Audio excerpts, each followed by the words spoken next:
Assalamualaikum warahmatullahi wabarakatuh. Innal hamdalillah nahmaduhu wa nasta'inuhu wa nastaghfiruh wa na'udzu billahi min sururi anfusina wa min sayyiati a'malina. من يهده الله فلا مضل له ومن يضلل فلا هادي له وأشهد أن لا إله إلا الله وحده لا شريك له وأشهد أن محمدا عبده ورسوله اللهم صل وسلم وبارك على سيدنا ونبينا wa maulana Muhammadin wa ala alihi wa sahbihi wa man tabi'ahu bi ihsanin ila yaumiddin. Rabbi shrah li sadri wa yassir li amri wa hlul 'uqdatam bil lisani yafqahu qawli. Subhanaka la ilma lana illa ma 'allamtana innaka antal alimul hakim. Allahumma la sahla illa ma ja'altahu sahla aw sa'ba idza syi'ta sahla bi rahmatika ya arhamar rahimin. Amma ba'd.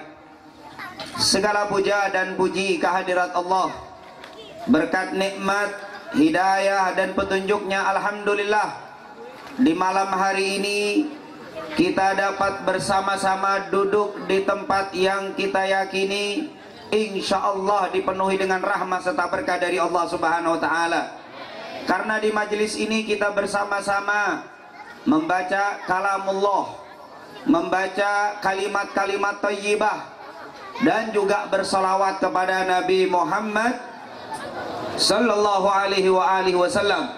Semoga apa yang kita baca dari awal hingga akhir semuanya diterima oleh Allah Subhanahu wa ta'ala, dan menjadi sebab insya Allah orang-orang tua kita yang telah meninggal dunia dijadikan kubur mereka raudhah min riyadil jannah, diluaskan kuburnya dengan rahmat dan kasih sayang Allah. Dan juga yang masih ada semoga diberikan sehat wal afiyah oleh Allah, dipanjangkan umur mereka fi taatillah wa taatir rasulih, amin ya rabbal. Wabil khusus tentunya kepada sahibul qaul, yaitu Ustadz Kiai Haji Bukhari Digul.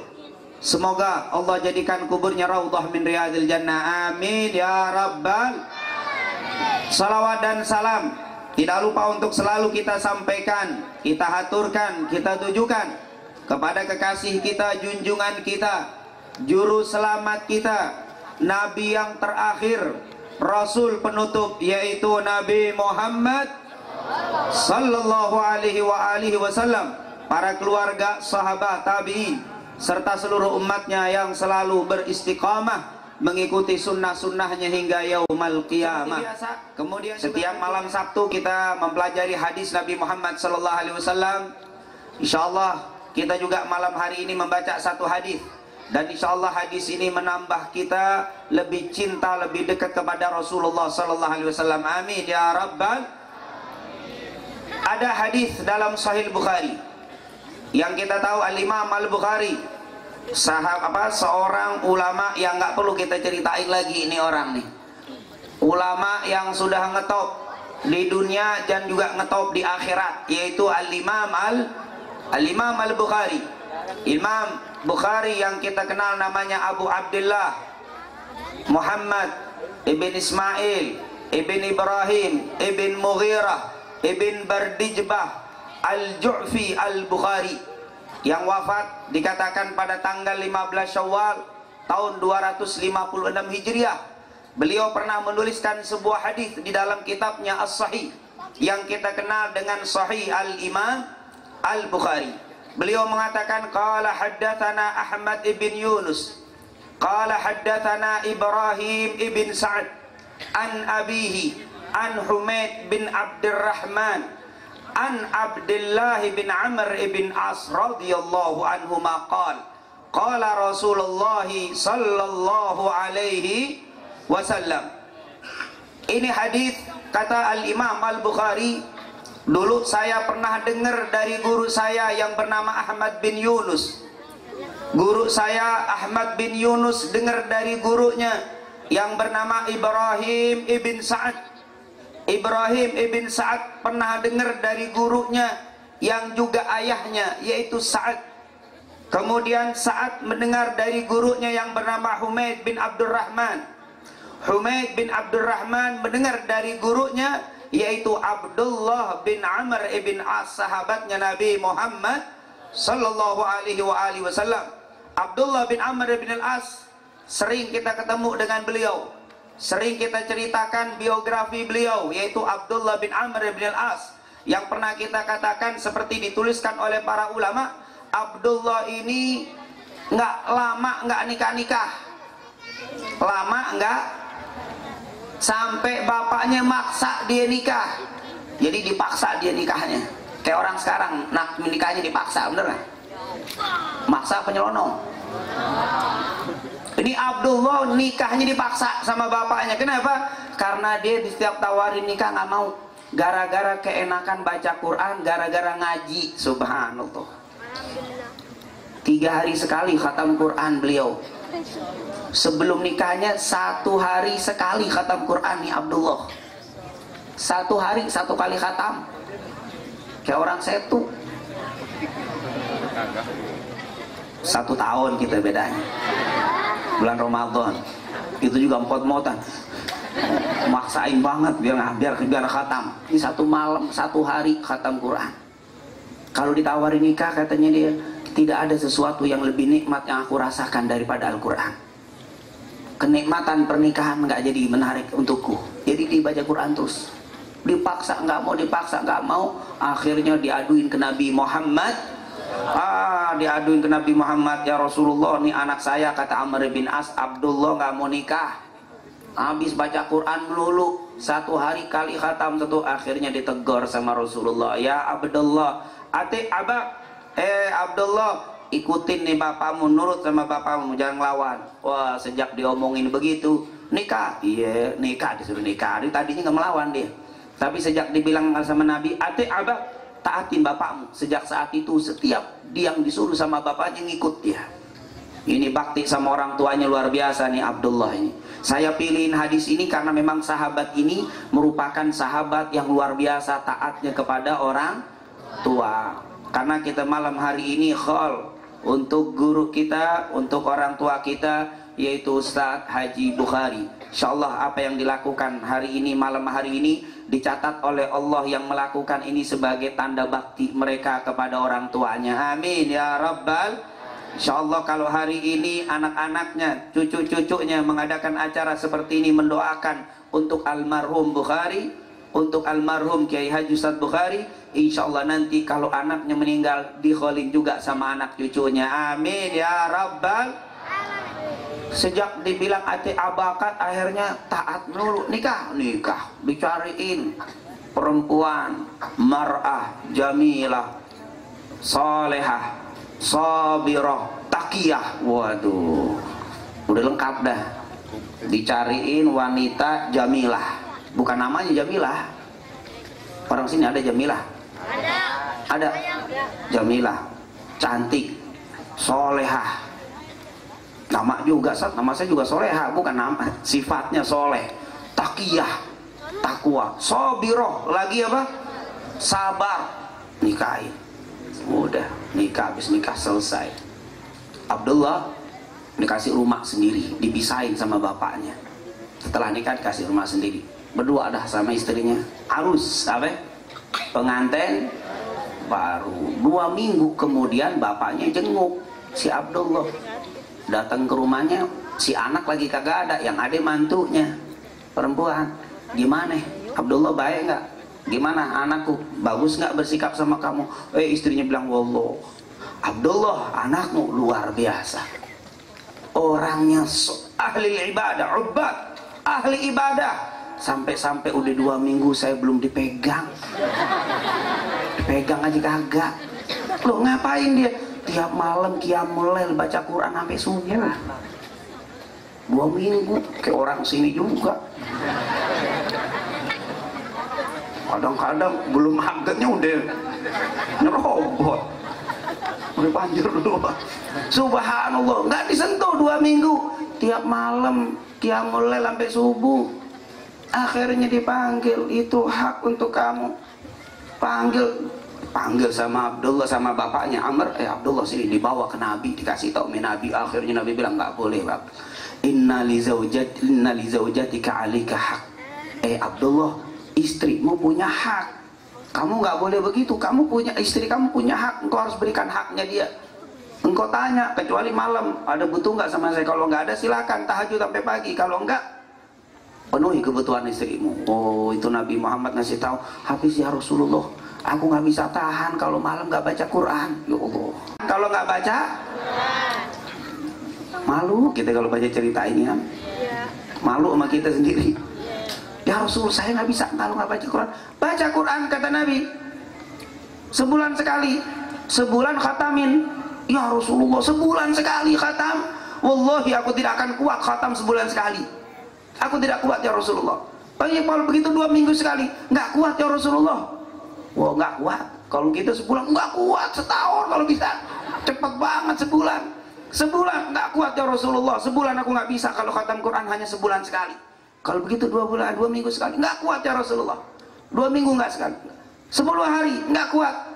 7 hari nggak kuat ya, nggak cukup 7 hari untuk kamu. Sejak saat itu akhirnya Abdullah bin Amr bin Al-As Al-Qurashi As-Sahmi, ini namanya Abdullah bin Amr bin Al-As Al-Qurashi As-Sahmi ini, akhirnya setiap seminggu sekali jadi menghatamkan Al-Quran. Kalau enggak, dulu tiap malam, tiap hari khatam Quran. Saat ini manusia apa malaikat? Manusia. Kalau dihitung sama kita sih kayak malaikat kali ini orang. Enggak, ini manusia. Luar biasanya Abdullah. Kita tidak berpanjang lebar tentang Abdullah. Kesukaan yang lainnya, Abdullah itu suka kemana-mana bawa ngempet buku. Demennya bawa apa? Lauh. Bawa itu kalau zaman dulu mungkin bukunya bukan kayak begini nih, kayak apa? Pelepah korma untuk dikasih tulis. Ngapain? Duduk sama Nabi, kalau Nabi ngomong dicatat. Ngomong aja, pokoknya paling demen nyatet. Ini Abdullah bin Amr tukang nyatet, apapun yang diomongin Nabi catat dia. Akhirnya ada orang bilang, Abdullah, kalau bahasa kita nih, ente nulisin semua yang diomongin Nabi. Ya saya tulisin. Kalau lagi Nabi ngomel, saya tulis juga. Ngomelnya Nabi ditulis. Ngomaran saya tulis semuanya. Nabi kan manusia, nanti kalau dia ngomong lagi ngomel salah, lagi ngomel-ngomel, lagi marah-marah kau tulisin juga, ntar gimana? Akhirnya ditanya sama Rasulullah, saya kan ini nulisin apa yang keluar dari mulutmu, dari lisanmu yang mulia itu. Apapun yang kamu keluarkan saya tulis. Bahkan bicara kamu lagi marah pun saya tulis. Bener nggak ya Rasul? Tadi ada yang negor, takut kalau kamu ngomong lagi ngomel nggak terkontrol, saya tulis. Akhirnya jadi salah. Apa kata Rasulullah? Uktub anni. Tulis semua yang datang dari aku, katanya. Tulis semuanya. Wallahi, walaupun aku dalam keadaan marah, aku tidak akan berbicara kecuali yang diridhoi oleh Allah Subhanahu. Lihat Nabi, wallahi, seandainya walaupun aku dalam keadaan marah, aku tidak akan berbicara kecuali yang diridhoi oleh Allah Subhanahu. Lagi marahnya aja ngomongnya bener Nabi. Kita kadang-kadang kagak marah, ngomongnya ngaco.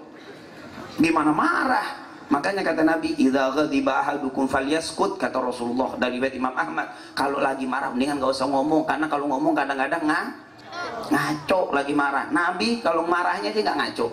Ini manusia, Muhammadun basarun wa laisa kal bashari, annasul hajaru wa huwa kal yaguti. Nabi Muhammad manusia tapi tidak seperti manusia biasa. Manusia biasa seperti batu, Rasulullah seperti batu permata. Oh, kenapa? Marahnya aja ngomongnya bener Rasulullah Sallallahu Alaihi Wasallam. Tulis, akhirnya bener, tambah mantap, dia tulis semuanya, apa aja ditulis dari Rasulullah. Jadi paling rajin bawa buku.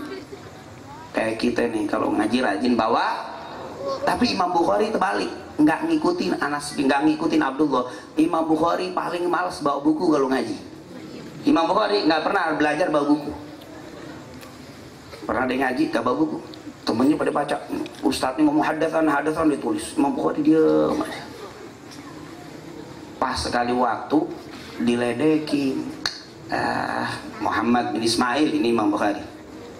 Bukhari katanya, ngaji kagak nulis, kelupaan nanti kalau habis pulang dari pengajian. Terus untuk diem aja. Siapa? Imam Bukhari diem aja. diledekin, Imam Bukhari langsung begini, sini kumpulin teman-temannya, dikumpulin.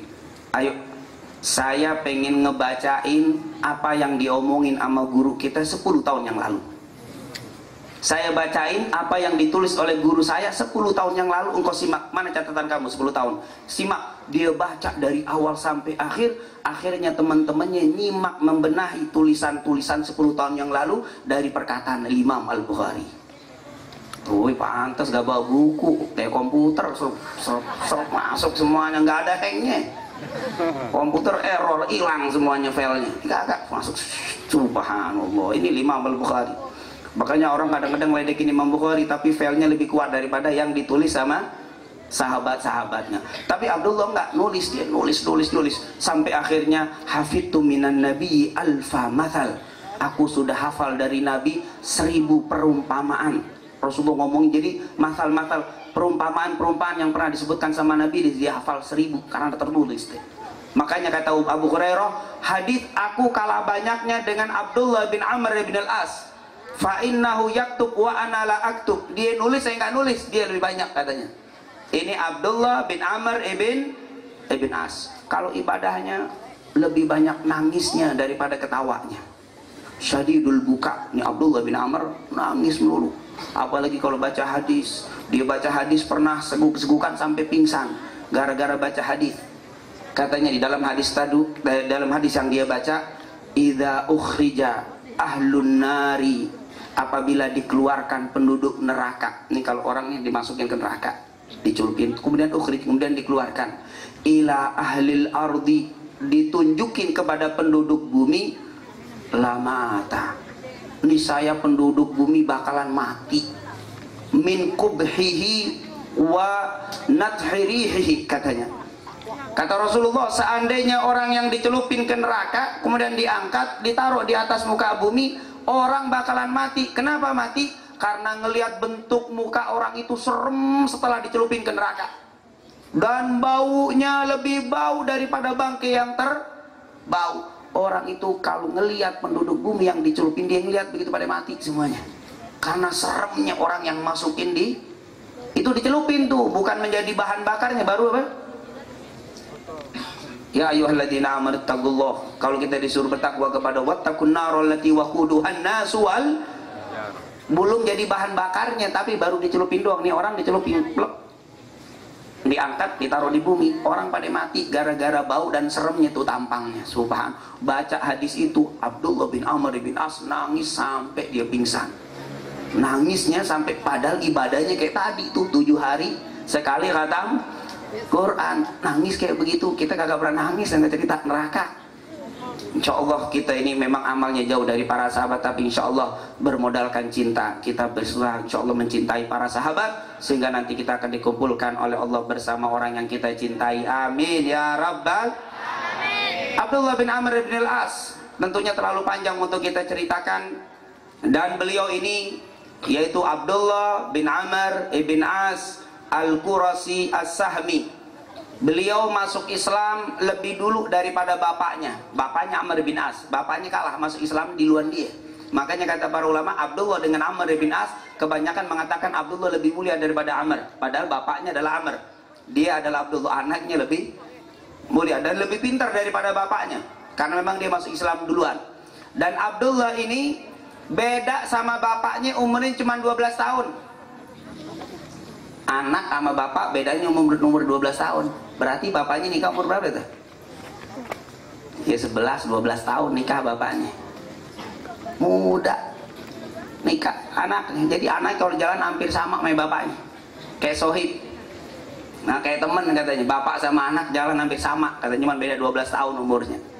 Dan Abdullah ini ibunya bernama Ritoh, ada yang mengatakan Ribtoh binti Munabbih As-Sahmi, sama dari satu suku, yaitu bernama Ritoh atau Ribtoh binti Munabbih As-Sahmi.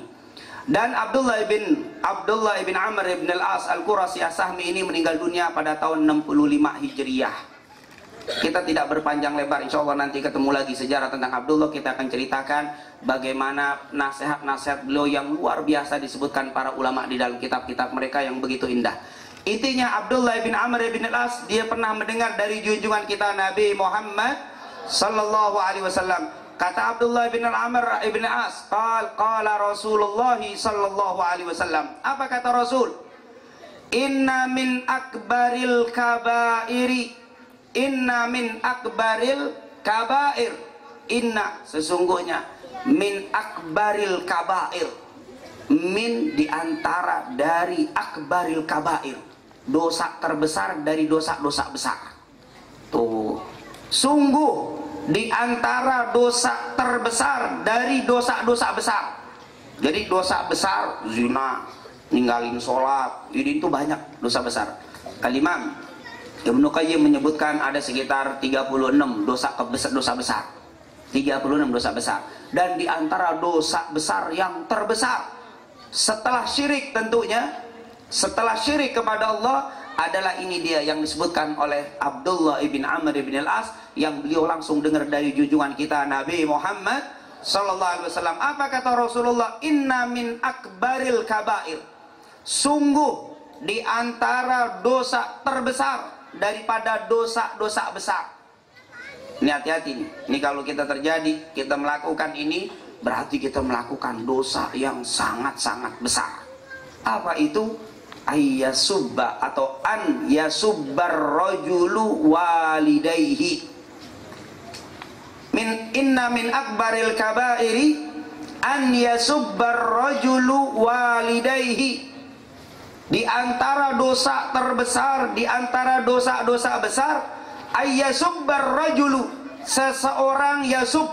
Yasub itu mencaci, yasub itu mencela, yasub itu mencerca. Di antara dosa terbesar, di antara dosa-dosa besar, seseorang mencaci walidayhi, kedua orang tuanya. Di antara dosa besar, nih dosa yang paling besar di antara dosa-dosa besar setelah syirik kepada Allah adalah orang mencaci kedua orang. Yasubbur rajulu walidayhi, dua orang mencaci, ada orang yang mencaci kedua orang tuanya. Di sini ada nggak orang yang mencaci kedua orang tuanya? Ngaci orang tua dijelek-jelekin. Emak zaman dulu sih hidupnya, wow, zaman dulu hidupnya kuno, kagak ngerti zaman sekarang, digituin orang tuanya. Ya Allah, ini min akbaril kabair, kata Nabi Muhammad sallallahu alaihi, di antara dosa besar. Ini dosa besar itu banyak, dan yang terbesar adalah orang mencaci kedua orang tuanya. Ada yang secara langsung kayak tadi tuh, nintong tong. Ingat ya, jangan ngomong kasar, jangan ngebentak sama orang. Kalau bentak, kalau kurang ajar, kalau ngelawan orang tuanya, ngajinya percuma, ngajinya kurang makanya kita akan diakui, pengajian kita ini akan mendapatkan ridho, kita akan mendapatkan keberkahan dari Allah dunia dan akhirat kalau kita ihtiram, kita hormat kepada kedua orang tua. Nih, habis pulang dari pengajian, cium tangan kayak sama orang tuanya. Cium tangannya kayak gimana? Coba. Tuh, cium tangannya gimana sih? Biasanya kalau di sini soalnya. Tuh kan di jidat. Tong salah sini. Wah, main lari aja. Cium tangan coba. Nah, gitu kok kesini, ada kesini, ntar. Ini gara-gara si Entong nonton di mana? Di TV, Entong. Salaman tuh kayak begitu ya. Namanya juga cium. Kalau di sini cium, cium pipi, cium jidat, ini cium tangan. Di sini nggak dapat pahala. Di sini nggak dapat. Kalau di sini dapat. Ya Allah, kata Rasul Sallallahu Alaihi Wasallam. Nih, kita ngelihat ibu kita, ngelihat orang tua kita seneng, ngelihat orang tua kita demen, dosa kita dihapus sama Allah Subhanahu Wa Taala. Kalau kita cium tangannya, digugurkan dosa-dosa kita oleh Allah Subhanahu Makanya luar biasa. Nanti ini kalau mau ngaji cium tangan sama orang tua dulu ya, biar nggak celaka, biar nggak musibah. Pulang juga cium tangan. Kita lihat ada ngaji begini-begini, aduh kenapa? Karena tidak ihtiraman sama orang tuanya. Insyaallah majelis taklim Nurul Fajri bertambah bakti sama orang tua kita semuanya, amin. Dan setiap majelis taklim kita doakan biar orang tua kita diampuni oleh Allah Subhanahu. Yang belum dapat hidayah semoga diberikan hidayah oleh Allah, amin ya rabbal alamin. Itu yang langsung ngejelekin, ibu begini, bapak begini. Ya Allah, kadang-kadang gara-gara handphone kita dijelekin mulu. Dikasih BB kita nggak bisa main BB, ya bapak kurang apa, tinggalan zaman katanya. Begitu. Ini tentunya hal seperti ini jangan kita ucapkan sembarangan kepada orang tua kita. Tapi yang dimaksudkan ke hadis ini bukan secara langsung, karena kalau langsung udah jelas. Tapi yang bahaya yang di sini nih hadis. Apa katanya? Inna min akbaril kabairi ayyasubbar rajulu walidayh. Sungguh di antara dosa terbesar, di antara dosa-dosa besar seseorang mencaci kedua orang tuanya. Sahabat bingung. Gila, para sahabat bingung, nanya sama Rasul, ya Rasulullah, ya Rasulullah, kaifa yakunu dzalik? Kaifa yakunu ar-rajulu yasubbu walidayh? Ya Rasul, bagaimana mungkin ada orang yang mencaci kedua orang? Ya Rasulullah, apa mungkin ada orang yang mencaci kedua orang? Para sahabat melotot. Para sahabat kaget, para sahabat bingung, karena zaman dulu nggak ada orang yang mencaci kedua orang. Kalau sahabat hidup zaman sekarang gimana kira-kira? Lihat, kalau kita buka majalah, kalau kita buka media TV, ada ibu dibunuh anaknya, nungguin warisan kagak sabaran, dibunuh anak bapaknya. Ya Allah, yang kayak begitu gimana mau bisa masuk surga? Ada yang mencaci.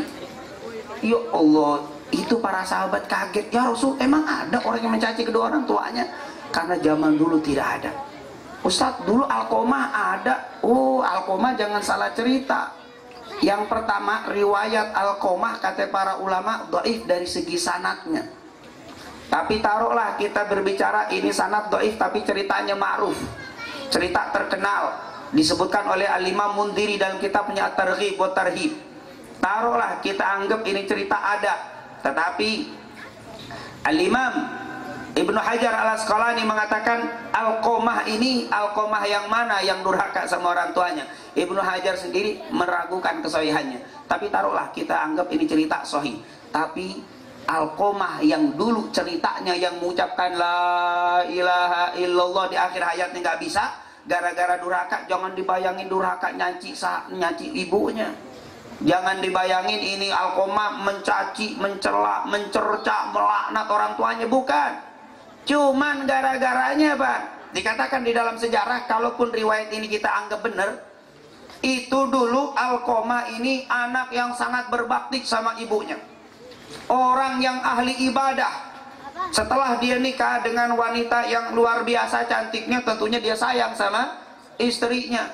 Sekali waktu dia pergi jauh, pas pulang dia bawa hadiah. Dia bawa dua hadiahnya, satu untuk ibunya, satu untuk suaminya, istrinya. Yang satu dia datang ke rumah ibunya duluan, dikasih tuh hadiah.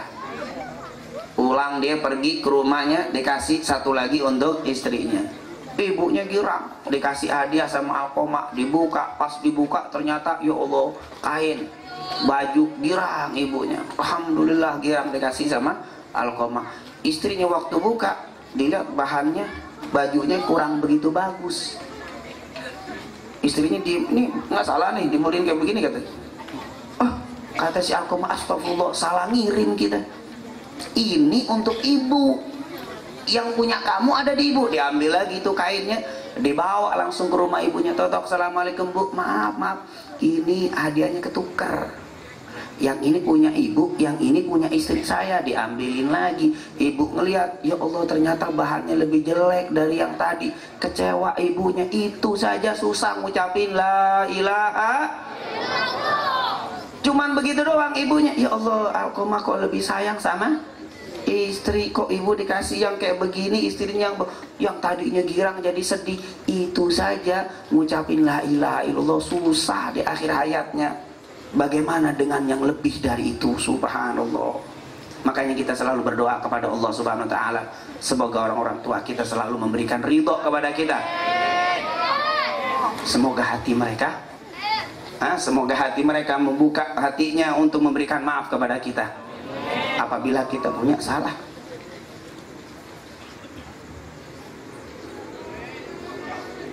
Kalau kita memang pernah melakukan kesalahan yang kita sengaja atau tidak sengaja, mereka semoga meridhoi kita. Karena sebanyak apapun amal kita, sehebat apapun ilmu kita, bahkan sebanyak apapun sedekah kita, serajin apapun kita hadir di majelis ilmu, tapi kalau orang tua kita nggak ridho, Allah tidak akan pernah ridho kepada kita. Allah tidak akan pernah ridho. Karena Nabi Muhammad SAW pernah mengatakan ridullah fi ridhaun wa ridha, ridhonya Allah terletak pada ridhonya kedua orang tua. Semoga Allah ridho kepada kita melalui keridhaan orang tua kita, dan semoga orang tua kita tidak pernah memberikan kemarahan kepada kita, dan semoga hati orang tua kita selalu dibuka oleh Allah Subhanahu wa taala, selalu memberikan keridhaan kepada kita. Amin ya rabbal alamin. Kalau memang orang tua kita sudah meninggal, insyaallah apa yang kita lakukan, salawat dan salam, kalimat-kalimat thayyibah yang kita baca pada malam hari ini, insyaallah sebagai pembuka ridho mereka kepada kita. Amin. Amin ya rabbal. Ini perlu kita ketahui tentang ridho. Subhanallah. Lihat, Alqamah sulit mengucapkan la ilaha illallah karena menyinggung ibunya yang begitu sangat-sangat tidak mungkin bagi kita saat ini hal yang biasa, tapi bagi Allah itu bukan hal yang biasa. InsyaAllah kita tidak pernah berhenti berdoa kepada Allah Subhanahu wa ta'ala. Amin ya rabbal alamin. Orang tua juga tentunya berharap, tentunya kalau kita mau menyayangi, kalau kita mau menyelamatkan anak-anak kita, maka buka hati kita lebar-lebar. Jangan pernah kita marah, jangan pernah ada ketidakridhaan di dalam hati kita kepada anak kita. Demi Allah, sehebat apapun anak kita, sebanyak apapun amal anak kita, kalau kita tidak buka hati kita untuk ridho mereka, tentunya mereka tidak akan mendapatkan ridhonya Allah Subhanahu wa ta'ala. Oleh karena itu, buka lebar-lebar hati kita, wahai orang-orang tua, wahai ibu, wahai bapak. Kalau punya anak, kalau mau anaknya bahagia, kalau anaknya mau dapat ridho Allah di dunia dan di akhirat, buka pintu hati kita, berikan keridhaan kepada anak kita. InsyaAllah anak kita akan mendapatkan kebahagiaan dunia wal akhirah. Amin ya rabbal alamin. Oleh karena itu sekali lagi, hadiri majelis ilmu, hadiri majelis zikir. InsyaAllah dengan keberkahan majelis ilmu, majelis zikir, orang-orang tua kita hatinya dibuka oleh Allah Subhanahu wa ta'ala. Amin ya rabbal alamin. Inilah Alqamah. Kalaupun ada cerita Alqamah, begitulah yang dilakukan Alqamah sehingga mengucapkan la ilaha illallah sulit bagi beliau karena menyinggung sedikit dari hati orang tuanya. Bagaimana dengan sekarang? Oleh karena itu lihat bagaimana Rasulullah SAW pernah mengatakan, inna min akbaril kabairi yasubbur rajulu walidai. Sungguh dosa terbesar di antara dosa-dosa besar adalah seseorang mencaci kedua orang tuanya, seseorang mencerca kedua orang tuanya. Fakila, lalu para sahabat bertanya, ya Rasulullah, kaifa yasubbur rajulu walidai? Sahabat bertanya, ya Rasulullah, bagaimana mungkin? Apa mungkin? Apa bisa terjadi seseorang mencaci kedua orang tuanya ya Rasul? Faqala Nabiyyu sallallahu alaihi wasallam, lalu Rasulullah sallallahu alaihi wasallam bersabda, yasubbur rajulu abar rajuli fayasubbur rajulu walidahu wa yasubba ummahu. Inilah rawahu al-Imam al-Bukhari. Kata Rasulullah, bisa orang itu dihitung mencaci orang tuanya, orang itu dihitung mencerca kedua orang tuanya, orang itu mungkin juga dihitung melaknat orang tuanya. Bagaimana? Yasubbur rajulu abar rajuli, seseorang mencaci bapaknya orang lain. Fayasubbur rajulu abahu, lalu orang yang dicaci tadi mencaci bapaknya. Orang itu kita caci orang dia, fulan, bapakmu itu bodoh. Si orang ini bilang bapakmu juga bodoh. Berarti kita sebenarnya mencaci kedua orang tua kita sendiri. Subhanallah. Oleh karena itu, kalaupun kita terpeleset terjadi percekcokan di antara kita, kalau memang terpeleset terjadi salah paham di antara kita, maka jangan pernah nyebut-nyebut orang tua, jangan pernah nyebut-nyebut orang tua, jangan pernah mencaci orang tuanya, jangan pernah menjelekkan orang tuanya, jangan pernah menghina orang tuanya. Kalau kita hina lalu dia menghina orang tua kita, persis seperti kita mencaci dan menghina mencaci orang tua kita sendiri. Subhanallah, ini Nabi Muhammad, dan orang itu melakukan dosa terbesar di antara dosa-dosa besar. Subhanallah. Oleh karena itu kata para ulama, dari hadis ini dapat diambil beberapa pelajaran yang cukup banyak tentunya. Kita tahu ini hadis Sahih Bukhari, hadis yang sahih, yang kata Nabi Muhammad SAW, di antara dosa terbesar, di antara dosa-dosa besar adalah seseorang mencaci kedua orang tuanya, yaitu dengan mencaci orang tua orang lain, lalu orang itu mencaci orang tuanya sendiri. Maka seperti orang ini mencaci orang tuanya sendiri. Dari hadis ini dapat diambil pelajaran yang cukup banyak. Yang pertama, kalau kita belajar usul fikih ada namanya saddud dara'i. Nah, kalau belajar kita usul fikih ada saddud dara'i. Ini diambil dari hadis ini, yaitu mencegah, menjauhi sesuatu perbuatan yang dikhawatirkan akan terjadi kepada perbuatan maksiat. Kita tidak membahas tentang usul fikih. Ini pelajaran khusus tentunya, bukan di pelajaran majelis seperti ini. Ini kalau kita belajar usul fikih adalah salah satu dalilnya yang ini. Kemudian yang kedua, dapat kita ambil dari pelajaran ini, dari hadis ini, bahwa hak orang tua, penghormatan kepada orang tua, bakti kepada orang tua merupakan perintah yang sangat-sangat tegas dan jelas dari junjungan kita Nabi Muhammad Sallallahu Alaihi Wasallam, dengan mendoakannya, menghormatinya, bahkan tidak boleh menyebutkan keburukannya. Yang ketiga, dari hadis ini dapat kita ambil pelajaran, kalau kita lagi ngaji lalu ada yang nggak ngerti, tanya, jangan dibawa pulang ketidakngertian kita, karena akan menjadi fitnah. Ini Rasulullah bilang, sungguh di antara dosa besar adalah mencaci orang tuanya sendiri. Lalu sahabat nanya, ya Rasul, bagaimana orang bisa mencaci kedua orang tuanya sendiri? Di sini ada pelajaran, kalau kita ngaji terus nggak ngerti, tanya langsung sama gurunya, jangan nanya sama muridnya, nama sama orang lain. Akhirnya jadi apa? Ngaco, ngajinya di sini, nanyanya di sono, akhirnya penerangannya beda lagi nanti.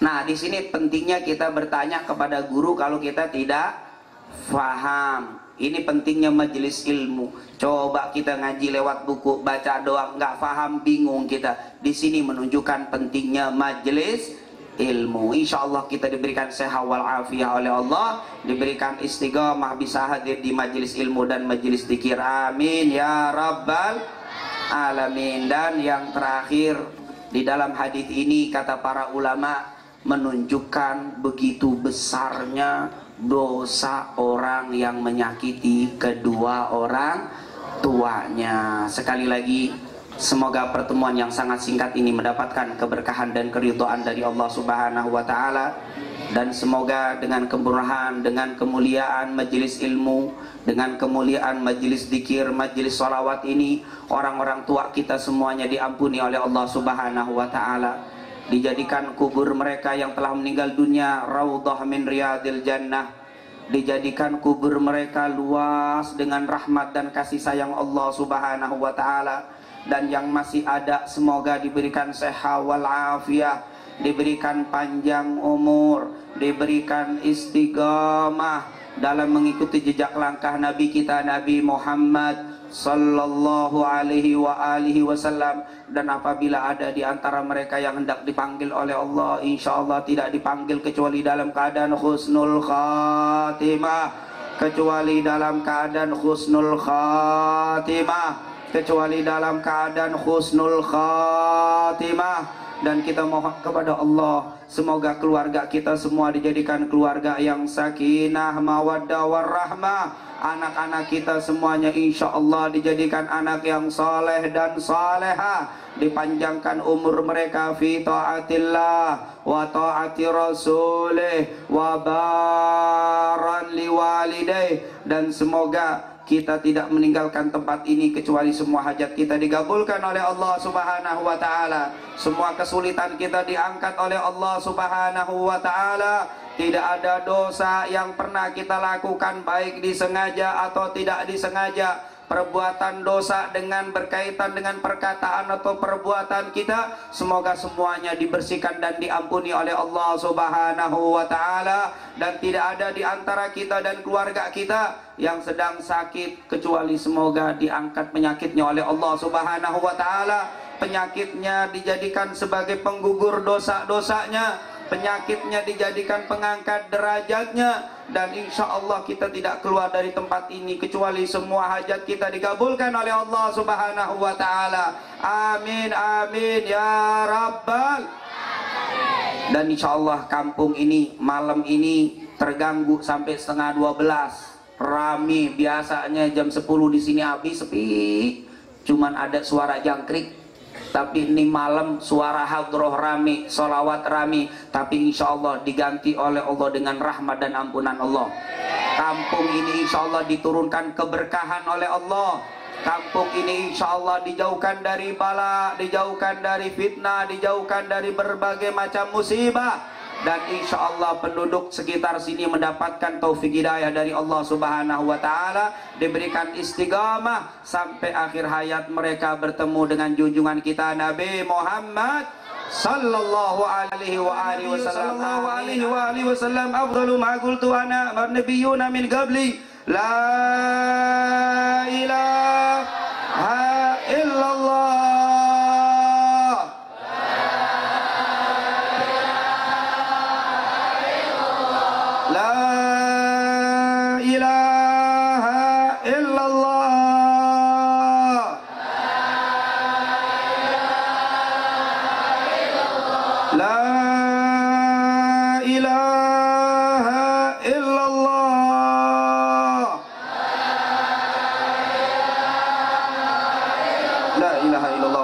Rasulullah sallallahu alaihi wasallam syarafa wa karrama wa majada wa tumadil haqqin alihana ya wa la namut wa alaiha ba'd insyaallah taala minal aminin amin amin amin. Allahumma hdina fi man hadait wa afina fi man afait wa tawallana fi man tawallait wa barik lana fi ma atait wa qina bi rahmatika syarra ma qadait. Rabbana la tu'akhidna in nasina wa akhtana rabbana wa la tahmil alaina isran kama hamaltahu ala alladhina min qablina rabbana wa la tuhammilna ma la taqata lana bih wa'fu anna waghfir lana warhamna anta maulana fansurna 'alal qaumil kafirin. Allahumma inna nas'aluka fahman nabiyyin wa hifdzal mursalin wa ilhamal malaikatal muqarrabin. Allahumma aghnina bil ilm, Allahumma aghnina bil ilm, Allahumma aghnina bil ilm wa akrimna bit taqwa wa zayyinna bil afiyah. Allahumma nawwir qulubana bi anwari ma'rifatik waftah lana futuhal arifin wasta'malna fi ta'atik waj'alna radaban bi dzikrik. Allahumma la tada' lana dhanban illa ghafartah wa la hamman illa farajtah wa la maridan illa syafaitah wa la hajatan min hawaijid dunya wal akhirah hiya laka ridan illa qadaitaha. Kita sebutkan hajat kita masing-masing, semoga Allah berikan kemudahan dan semoga semua hajat kita dikabulkan oleh Allah Subhanahu wa taala. Allahumma salli ala hajatina.